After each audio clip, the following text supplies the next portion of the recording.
fucking trash. They're all gonna laugh at The evil is free. you! In her soul, she's as common as dirt! Hello. Cinéma de merde.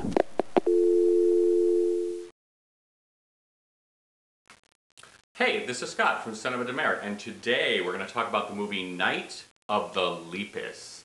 This is from 1972, is directed by William F. Claxton, and stars Stuart Whitman, Janet Leigh, Rory Calhoun, DeForest Kelley, Paul Fix, and Richard Jacome. Do you remember in The Matrix when Neo meets the Oracle for the first time and he looks at all the bald kids playing in her living room, and in the background is playing this movie that shows giant bunnies hopping down the street?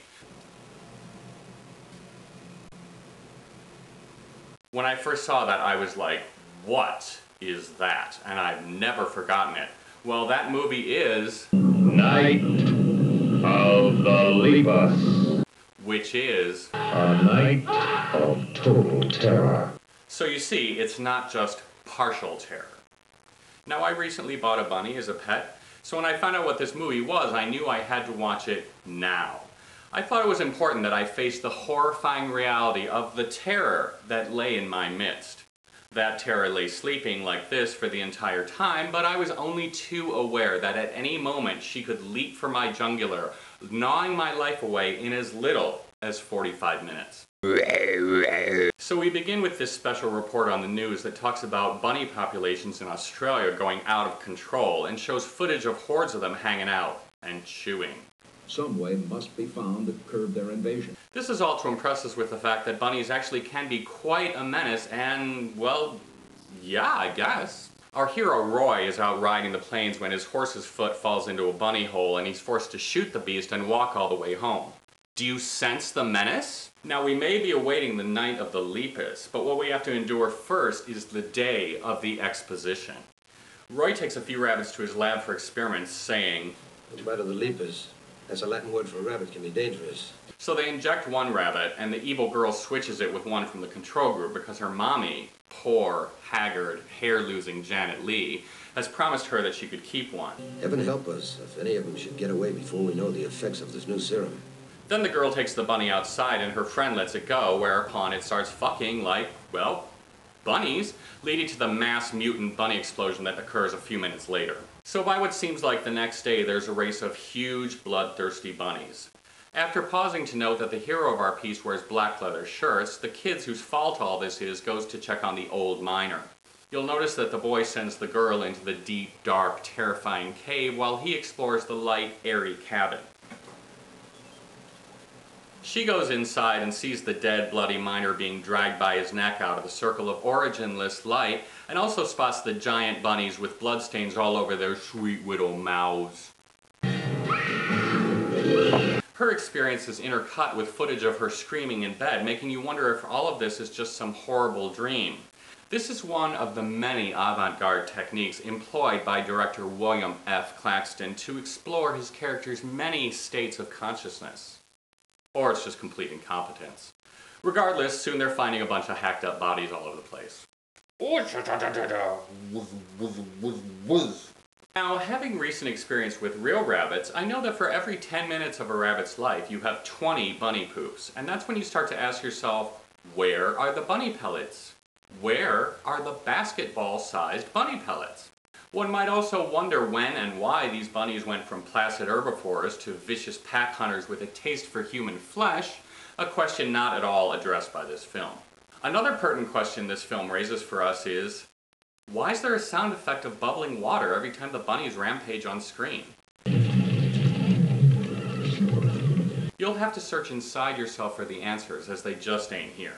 Now, if you're the kind of person for whom the phrase, giant killer bunnies, is followed by the thought, where is my bong? I'll give you a little piece of advice. Make a little starter kit for the first 45 minutes to get into the whole 70s cheapo monster movie tone, then apply the full force of your viewing enhancements at the halfway mark, because that's when you'll start to be treated to the sight of giant mutant bunnies rampaging across the landscape. Well, I guess it really looks like giant mutant bunnies rampaging through a terrarium, but you know what I mean. First they take down a herd of stampeding horses, then leap through the window of the general store to attack Mildred. Our idiot heroes decide to hole up in a cellar. Whew! Good thing bunnies can't dig, and wait out the night, for, as everyone knows, mutant bunnies do not rampage by day. The bunnies break into the house just above them, and at this point you're basically looking at a bunch of bunnies in a dollhouse.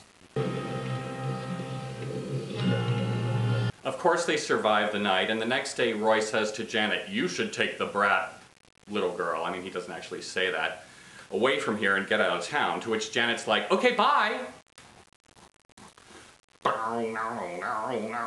So the sheriff must go to the drive-in theater, which is packed, causing me to exclaim, okay, so there's this bunny holocaust going on. Tons of hacked up bodies all over the place, and either the townspeople just don't know about it, or decided to forget all about all that and take in a show. Guess so. So the sheriff whips out his bullhorn and seriously says, "There is a herd of killer rabbits headed this way, and we desperately need your help." I guess people in Colorado really will believe anything anyone in power tells them, and it is a red state after all, because they all just turn on their lights and go help in an orderly fashion.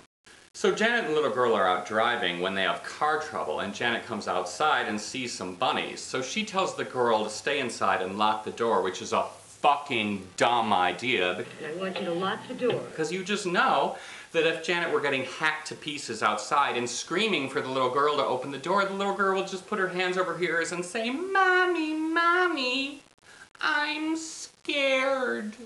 Plus, do they really need to lock the door at all? Can giant bunnies really open doors?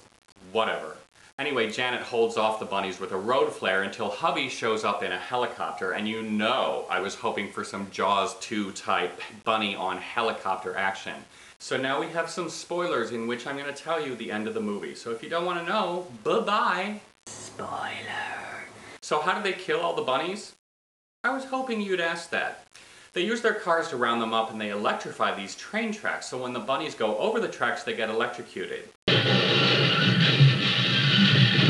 Yes, every single bunny passes over the tracks, and yes, even when they jump over, they still get electrocuted. Afterward, they're left with a huge field of giant bunny carcasses, leading me to speculate on some innovative new recipes the local restaurants might begin to serve.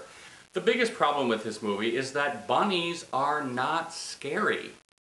Though when it started for a second, okay, a half second, I thought, well, maybe they are going to make bunnies scary. First they show that footage of the hordes of real rabbits, which is somewhat disturbing.